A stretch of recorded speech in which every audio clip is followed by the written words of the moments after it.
Three. Okay, hello, Survivor South City world. Hey. We are here with the winner of Survivor South City, Gary Newcomer. Hey fans. This is his interview, his post-win interview, 7 months after his win of Survivor South City. So we're just going to be talking to Gary today about things that have been happening after Survivor and things that did happen on Survivor. So Gary, I just want to ask you, first of all, how does it feel to be the winner of Survivor South City? What did you feel right when you won? I was really excited. I was really nervous about it up till the last minute, up till that third vote at the very end, even though I ended up getting all the votes. Just kidding. But it was really exciting. I got the $70. I got the title. Yeah, what did you spend the $70 on? Did you... Well, I spent 15 of it on the shirt and $5 on the entry fee. Right. And then Andrew made me go to that one adult Chuck E. Cheese place. Dave & Buster's. Dave & Buster's, and then I wasted a lot of money there. And then I just kind of spent the rest at, like, Fazzozo's, QT, kind of... Good South City establishment. drug it out for the rest of the summer. Well, that's good. And how is, do you think being the winner of Survivor South City has really changed your social standing at all? Has it affected your life in any other ways? Well, it does. It definitely does give me something to fall back on, if nothing else.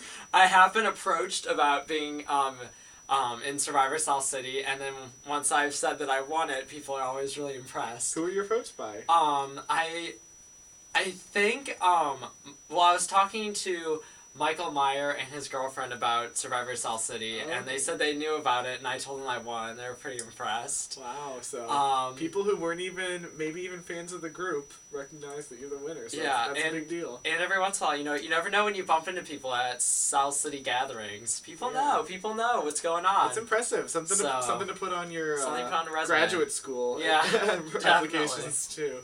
So let's talk about how you kind of played the game then. We can go back into game mode, if you will, if we can do that. So it seems like towards the end you were in alliance with Mary-Kate and Robin.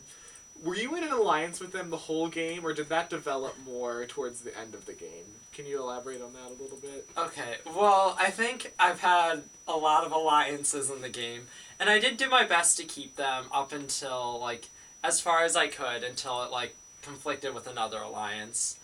I think my first alliance in the game was probably Eric.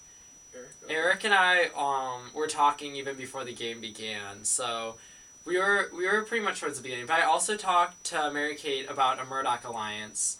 It wasn't quite as official until the end when we got the Gates alliance going, but I'd say that we were definitely in communication for a long time, and Final 11 and Final 8, we did meet at her house a few times, so I'd say we were in a pretty close alliance all the way through. That's good, yeah, okay. So I guess your two main alliances, you would say then, would be with Mary-Kate and then with Eric also. Yeah, I would say that. So did Robin kind of just get clumped in there at the very end? Well, Robin wasn't on my tribe at the beginning, as everyone knows, so I wasn't too worried about making an alliance with her until towards the end. And actually, at the merge, from the merge on, I was in an alliance with her, so I guess from the first point I was competing against her, I was in an alliance with her. Right. And you were telling me something that you were worried about at the finale, that you thought Mary-Kate would have won if she could have said one fact. And luckily she didn't say it. What do you think that fact was? Okay, so I was thinking about things that Robin and Mary-Kate would say before the finale and how I could kind of combat it. And I found one thing that I had no response to, and I really think Mary-Kate would have won if she had said it. And that is, every time Mary-Kate voted in a tribal council, she voted for the person who was eventually voted out that night. So I think that really shows how much control she had in the game. Pretty convincing argument. So I think that's a great argument. And I only got it right maybe 3 out of 6 times. 3 out of 5 times, 3 out of 7. I didn't get it right that many times. Yeah. So... But that also might have been what helped you in the end, because then you didn't vote for the people who were on the jury. Yeah, the only person... I only voted for Eric and Emily on the jury, so there were 3 people I never even voted for on the jury. So that was kind of helpful. Interesting.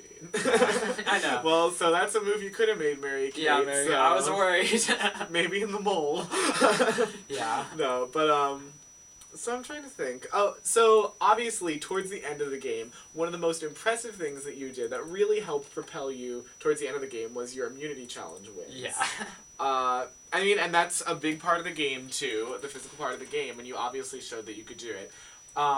By winning, how many challenges was it? You won 4? I won 3 and found the hidden immunity item. You found the hidden immunity item, okay. So I was safe from 7 to the final 3. I didn't have to worry about it. So let's go through. The challenges you won. First, you won the Sensing the Consensus challenge, right? Where you try to see how everyone else is feeling at that time about the other contestants.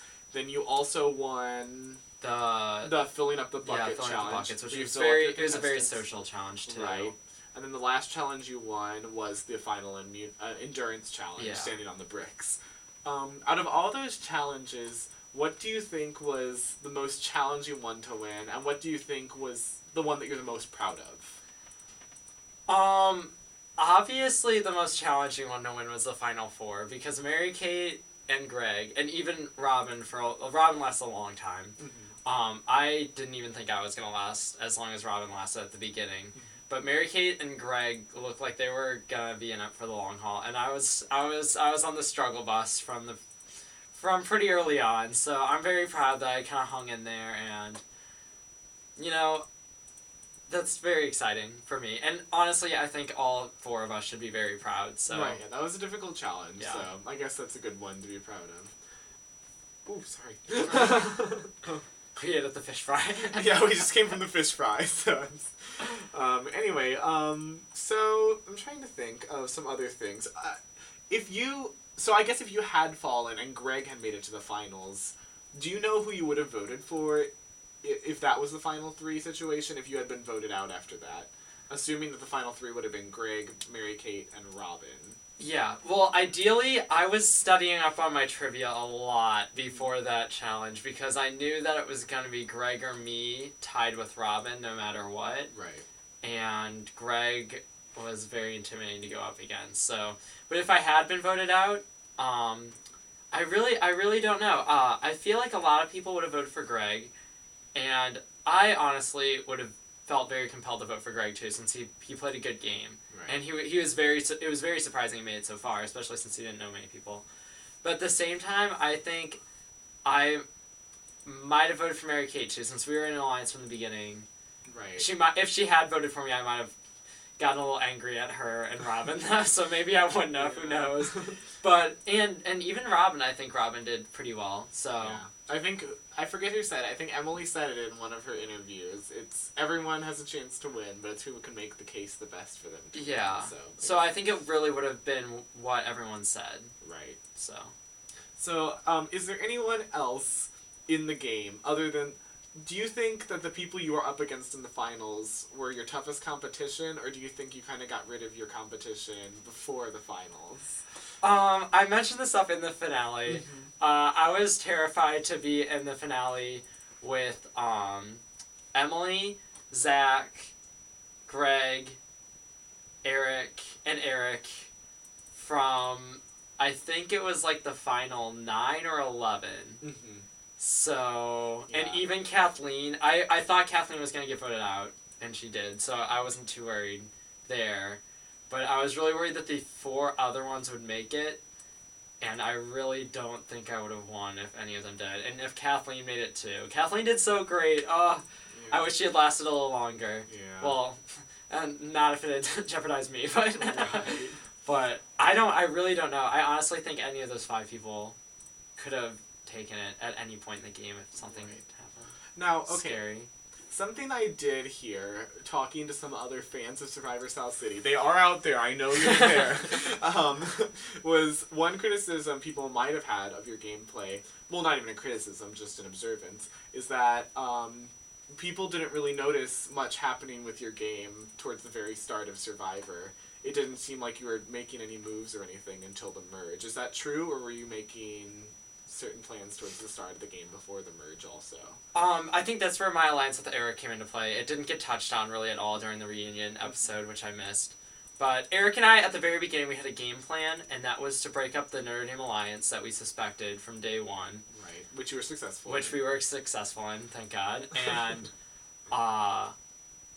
let's see, I honestly knew coming in that since we weren't going to be on an island together, we'd be in South City, and we wouldn't be living with each other so much, that I think my big game plan at the beginning of the season of Survivor South City, which really worked in my favor, I noticed, was I just made sure to see everyone as much as possible.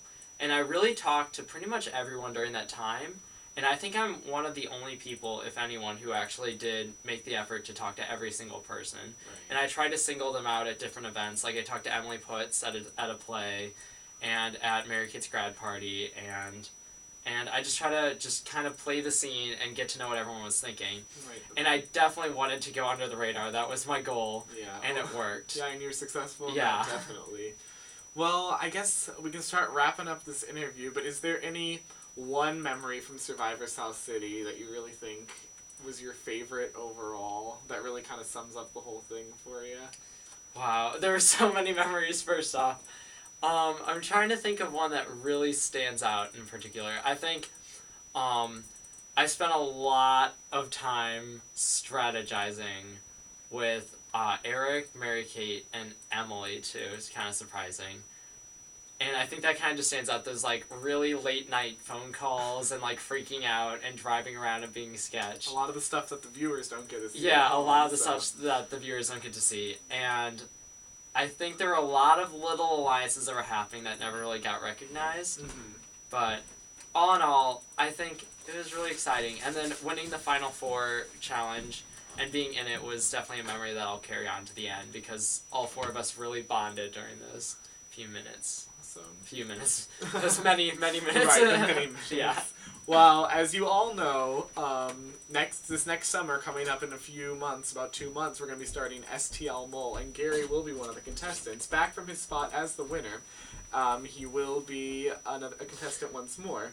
So, Gary, how do you think your time on Survivor is going to help you on the Mole at all? Do you think it's going to? It'll help in the sense that I'll get to talk. I've already met about, 7 or 8 of the contestants, and I do know most of the other ones, if not actually all of the other ones. So I know how people play the game, and STL Mole is very different. You can't go under the radar there, really. So I could be the first one eliminated, I could be the winner, I could be the mole, and I really don't know. It's scary. Well, we'll see coming up in 2 months. STL Mole, make sure you check it out. So this is Kevin Kickham, host of Survivor South City, here talking to Gary Newcomer. Glad to see y'all again. Yeah, it's glad to see all of you. Yeah, and we'll be seeing you soon for the Mole. Yeah. Bye. Check in.